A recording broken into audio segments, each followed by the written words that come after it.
Православният календар отредил 3 дни за честването на Възкресение Христово. Велик ден е ден на радост. Цялата седмица след него е наречена Пасхална. Е като един ден символ на невечерния ден. Ден без залез в Царството небесно. Седмицата на Великденската радост се нарича още Светла седмица и всички дни от сряда до събота се наричат светли. Песнопенията са възторжени, тържествуват небесната и земната църква. Толко здраве у дома, ой Лазаре, Лазаре, колко песък у река, толко с деца у дома, ой Лазаре, Лазаре, колко песък у река, толко с деца у дома. Здравейте, драги слушатели на Радио Левски! Аз съм Самуил, а вие сте с предаването посветено на пролетните празници. Празнично е, разбира се, настроението днес, защото ни предстоят най-светлите християнски празници.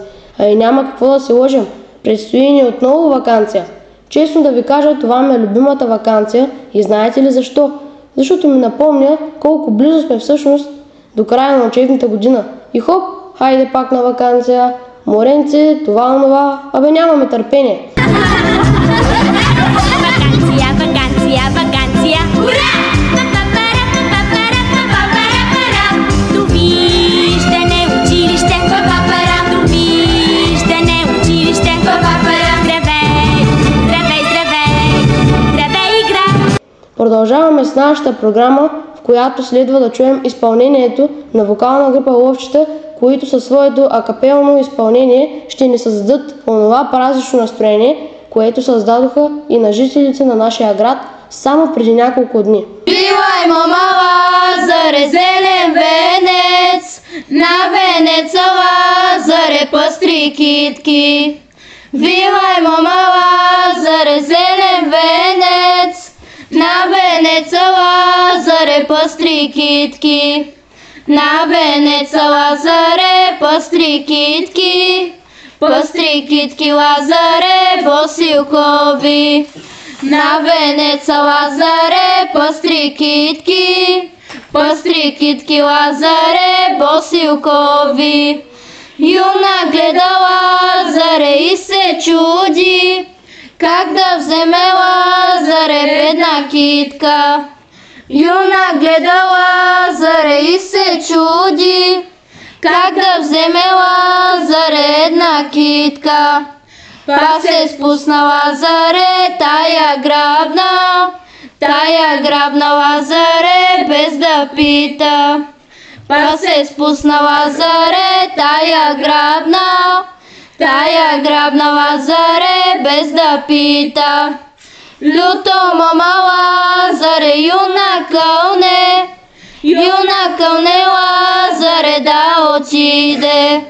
Люто мама Лазаре, юна кълне Лазаре да отиде. Из градища Лазаре, из селата, и при нея Лазаре пак да дойде.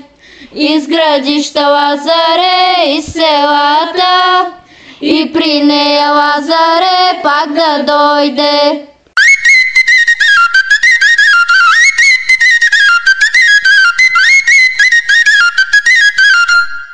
Тук при мен днес е Стефани Каменова, която ще ни разкаже малко повече за Лазаров ден.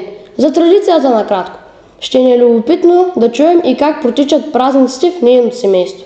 Здравей, Стефи! Ти, като една от лазарките от нашето училище, можеш ли да ни разкажеш повече за Лазаров ден? Здравейте и благодаря на екипа за поканата отново да съм ваш гост. Щастлива съм първо да кажа, че имам възможността да лазарувам и осъзнавам, че това е един момент, който ще помня завинаги и ще разказвам. Ами, какво да ви кажа? Чувството е страхотно, невероятно. Рано сутрин ставаме и се приготвяме с народните носии, сплитаме косите и заедно с всичките мои приятелки от вокалната група посещаваме домовете на нашите съграждани. Или поне се опитваме. Колкото можем. Пеем песни и наричаме за здраве. А това, което най-много ни топли душите, е колко топло ни посрещат и даже и не очакват, което ни прави много щастливи. Стефи, разкажи ми за твоите любими моменти покрай приготовленията за Великден. Винаги е много весело и аз лично нямам търпение, защото ми е много любим празник. Има много настроение и смях. Хубаво е, че се събираме цялото семейство и се виждаме с моите братовчеди. А моментите, които чакаме на този празник, са боядисването на яйцата. Винаги има много смях, целим се с боя, а няма да разказвам и колко яйца счупваме още тогава. Друг любим момент – приготвянето на празничните корабийки. Там заедно с мама и с баба също е много весело и пак сме целите с брашно.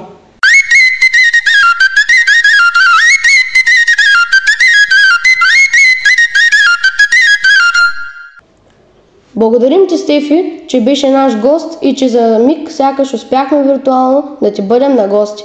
А ние, драги слушатели, се разделяме с още една песен и ви пожелаваме здраве и весели великденски празници. До скоро! Заспала ми е Дамянка, на майчино си коляно, а майка и я будеше: стани ми, стани, Дамянке. А майка и я будеше: стани ми, стани, Дамянке.